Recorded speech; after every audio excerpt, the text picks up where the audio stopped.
Pessoal, vou então regravar a aula que nós vimos sobre autonomia, mais uma vez explicando. Eu não consegui captar o áudio na aula síncrona, mas sem problema, vou regravar aqui para quem não pôde ver lá na hora, né? Lembrando, para quem não viu isso, nós temos o vídeo explicando como é que vai ser a prova, e nesse mesmo vídeo eu explico como vai ser a atividade a semana logo após a, a prova, tá? Quem não participou da aula, por favor, dá essa olhadinha lá, porque vai ser importante você saber. Bom, gente, a nossa aula foi sobre autonomia, baseada em 2 textos, no capítulo 10 do livro Camponeses e Empresas Alimentares, do Van der Ploeg, e na Utopia Camponesa, do Ottaviani. E aí a nossa discussão foi acima da ideia de autonomia, que nós podemos dizer que é dar a si próprio a lei, né?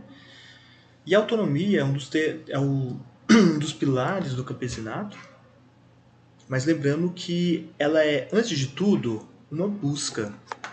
Por quê, né? Porque ela é uma sutil, porque ela reside em arranjos estratégicos e complexos, né? Não tem esses objetivos claros. É criativa também, porque porta inovações, experimentações, esses desvios das amarras tecnológicas, mas também é completa, uma vez que define o campesinato a sua subalternidade, né? O campesinato não tem essa intenção de se tornar uma classe hegemônica. A noção aqui de princípio camponês, que nós discutimos logo após a apresentação desses slides, falando sobre a noção emancipatória, né, que o Plog diz, e dizendo que essa resistência própria do princípio camponês, nessa noção emancipatória, não significa sempre uma luta direta contra os impérios alimentares, como ele diz, né? Mas são ações sutis que isoladamente podem parecer insignificantes, mas que no conjunto significam um enfrentamento muito importante, uma das maiores respostas contra os impérios alimentares. Lembrando que a autonomia não está, né, relacionado a qualquer tipo de fechamento daquela sociedade, né? A busca por autonomia não significa o isolamento. Aí nós acabamos caindo numa discussão sobre modos de produção subalterno.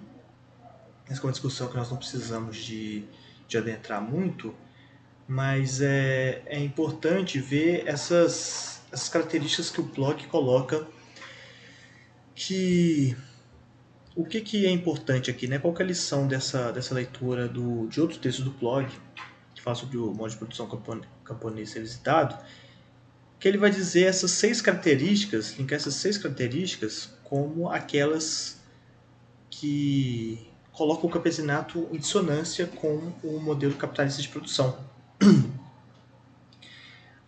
E aí vai, né? Primeiro, eficiência técnica frente à relativa escassez de recursos, a intensificação do trabalho familiar, a não separação do trabalho capital, trabalho manual e intelectual, a centralidade do trabalho baseado na capacidade técnica e não na tecnologia, a produção autônoma historicamente garantida, relativa àquela questão que nós falamos sobre a coprodução com a natureza, além da busca de criação de valor agregado de empregos produtivos. Né? Essas seriam 6 características importantes do campesinato com dissonância aos demais modos de produção. Há também essa discussão sobre a recampanização, que seria um processo possível da reconversão à condição camponesa, e fala que populações inteiras entram em relação com a economia mundial e seus circuitos locais e coisas se transformam em camponesas, e que o Plog diz que esse processo, né, pode ser tanto quantitativo quanto qualitativo, ou seja, mais camponesas cada vez mais camponeses, né? O aumento de fato da população camponesa no mundo, mas também de camponeses que estão buscando essa autonomia e se tornando mais camponeses, mais independentes, de certa forma. E ele diz que esse processo também, né, se ele não estiver equivocado, está acontecendo de novo no início do século XXI, literalmente perante nossos olhos, que seria a recampanização. Aqui vem uma hipótese que eu trago no meu projeto de pesquisa do doutorado, que fala sobre o seguinte, sobre a importância da coprodução para a busca da autonomia. Isso é, a autonomia ela é alcançada a partir da coprodução. Bom, isso aí na verdade não é uma hipótese minha, é algo que que alguns autores já colocam. E logo logo eu vou explicar o que eu busco avançar um pouco nisso, né? Mas o que seria a coprodução com a natureza? É a captação de energia de elementos do ecossistema para uma tarefa intencional, né? Que é quando o manejo do agroecossistema volta para a produção de algum ou vários tipos de alimentos, mas não só alimentos, mas preservação da água, manutenção da biodiversidade, do evitar erosão, aumento da fauna local também. Enfim, é uma agregação de valor que existe dentro da própria unidade doméstica produtiva para a geração de maior capital ecológico. Beleza. E agora, aí sim algo que eu intitulei de coprodução com a comunidade, que seria um diálogo direto com a coprodução com a natureza, é aquela ideia de que não só a coprodução com a natureza é importante para o campesinato, mas também a coprodução com a comunidade também é muito importante para essa produção. E aí, né, vai dizer que eu vou dizer? Que a captação do trabalho comum para uma tarefa intencional, baseado nas relações recíprocas e coalizões para a maior geração de capital social. Numa equação meio hipotética, nós temos aí, por exemplo, uma outra hipótese que eu trago, que é o equilíbrio dessas coproduções. Quer dizer, de um lado você tem o capital ecológico e do outro o capital social entrou em colapso. Por exemplo, com o aumento da imigração, com algum evento que causou desapropriação de populações. Algo muito comum de acontecer, na verdade, né? Inclusive, no meu mestrado, eu estudei as consequências da usina de Irapé, no Jequitinhonha, que desapropriou 5.000 pessoas, né? E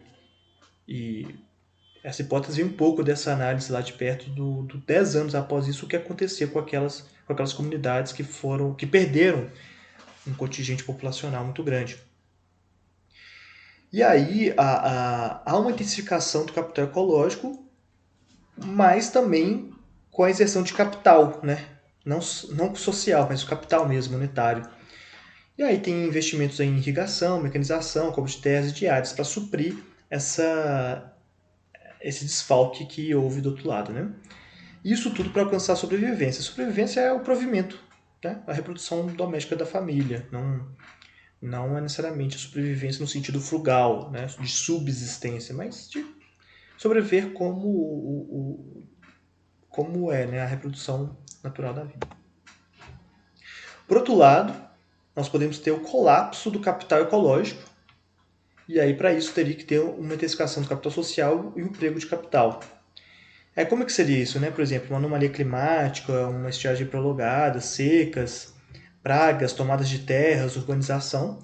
Isso, para ser suprido, vai precisar de haver mais coalizões, cooperação, intensificação do trabalho familiar, compra de alimentos, a pluriatividade, que é quando os membros da família passam a trabalhar em outros setores da economia, para poder dar a manutenção ao núcleo familiar, né? Aqui nós temos a coprodução com a natureza, que nós já vimos na última aula, né, que seria esse manejo do ecossistema para provimento, beneficiamento dos alimentos, circulação dele nas feiras, em outros circuitos.